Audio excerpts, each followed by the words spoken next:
The brothers Karamazov, Book 12, Chapter 5. Chapter 3 had three doctors give their testimony as to the mental health or lack of Mitya. And Chapter 4 had the witness testimony of two women, Katerina Ivanova and Grushenka, and of course Alyosha. Everything is going maybe better than expected because of the testimony of a few of those witnesses the past two chapters. But this title of this chapter, Chapter 5, is called A Sudden Catastrophe, and that is due to the testimony of Ivan.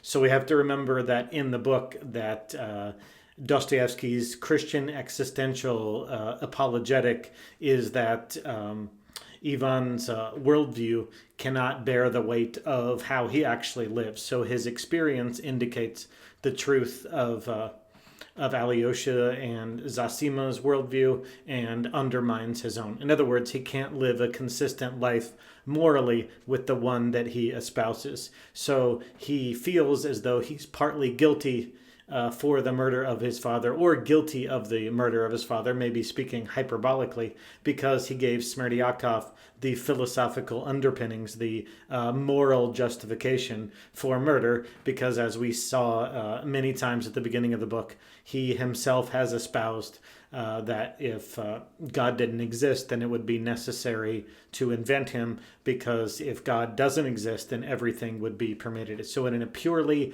Darwinian point of view, then murdering would be okay.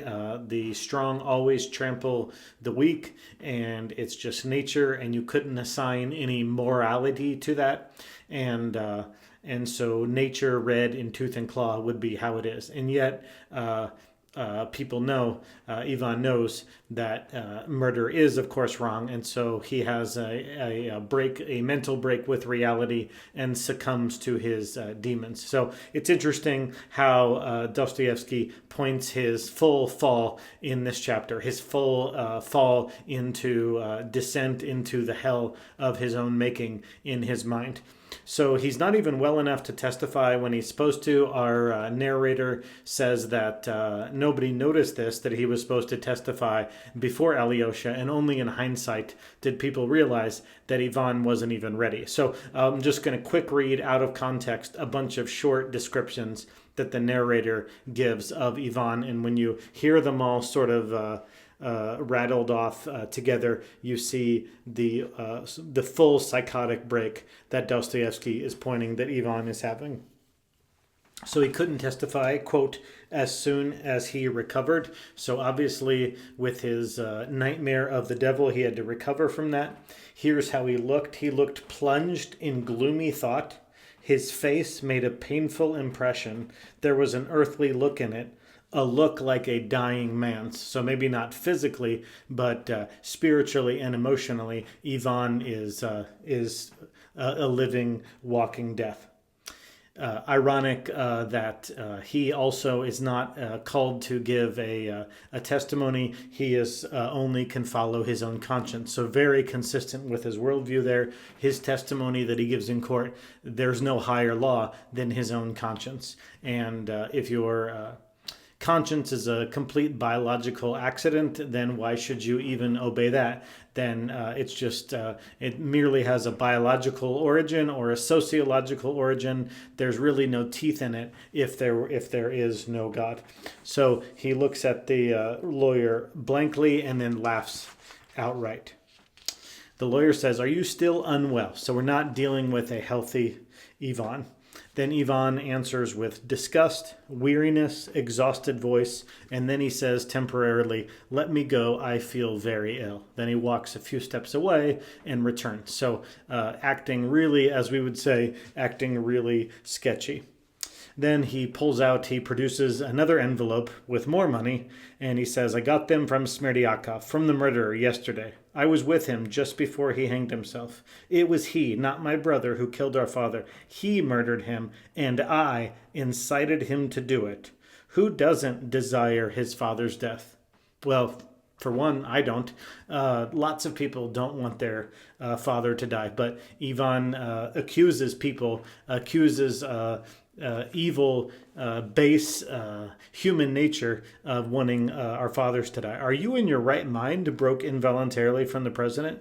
I should think I am in my right mind, in the same nasty mind as you and as all these ugly faces. He turns suddenly to the audience. My father has been murdered, and they pretend they are horrified. He snarled with furious contempt. And so if we remember Zosima's dying words in the sermon he gave to his seminarians, he preached the exact opposite of this, that everyone is responsible for the sins of the whole world, and that everyone and every living creature and being is holy and beautiful. Everything is a reflection of God and is wonderful, and to impute everything with the wide open arms of love, with the bowing reverent kiss of the feet to all creation. And here Ivan hates himself, hates the lawyer, hates the people gathered there, and they all have ugly faces to him. So Alyosha jumps up and he says, he is ill. Don't believe him. He has brain fever. So Alyosha takes Ivan's putrid attitude and wants to redeem it in love and say that he's not responsible. Jury, forgive him, for he knows not what he says. He's not a healthy man. And then Ivan says, don't disturb yourselves. I am not mad. I am only a murderer, Ivan began again. You can't expect eloquence from a murderer, he added suddenly for some reason, and laughed twistedly.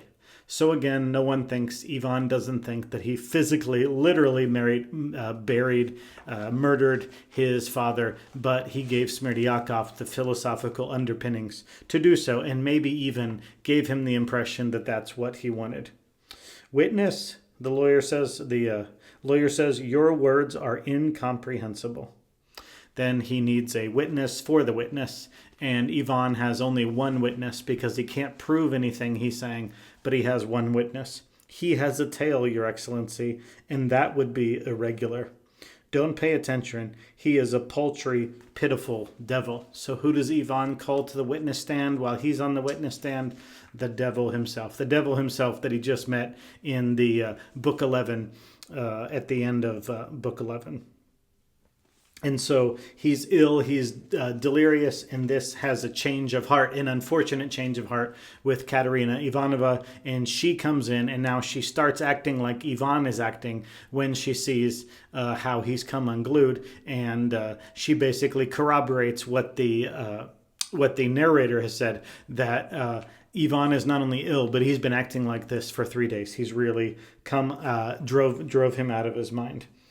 And then finally, the president says that the sick man was suffering from a dangerous attack of brain fever. And so the chapter ends with both Katerina Ivanova and Ivan really undermining any help done to Mitya. The rantings of two almost mad people are certainly not helping Mitya's case whatsoever. Even though they're saying things that would prove that Mitya is innocent, the way they're going about it is completely undermining the case with their kooky talk, with their crazy talk. So even both Katerina Ivanova and Ivan say that Mitya is innocent because Smerdyakov is guilty. The manner and the craziness by which they speak is really not helping Mitya's case whatsoever. And so that's why Chapter 5 is titled the way it is. So Chapter 3 and 4 things seem to be going in Mitya's favor. And now in Chapter 5, disaster strikes Mitya's case.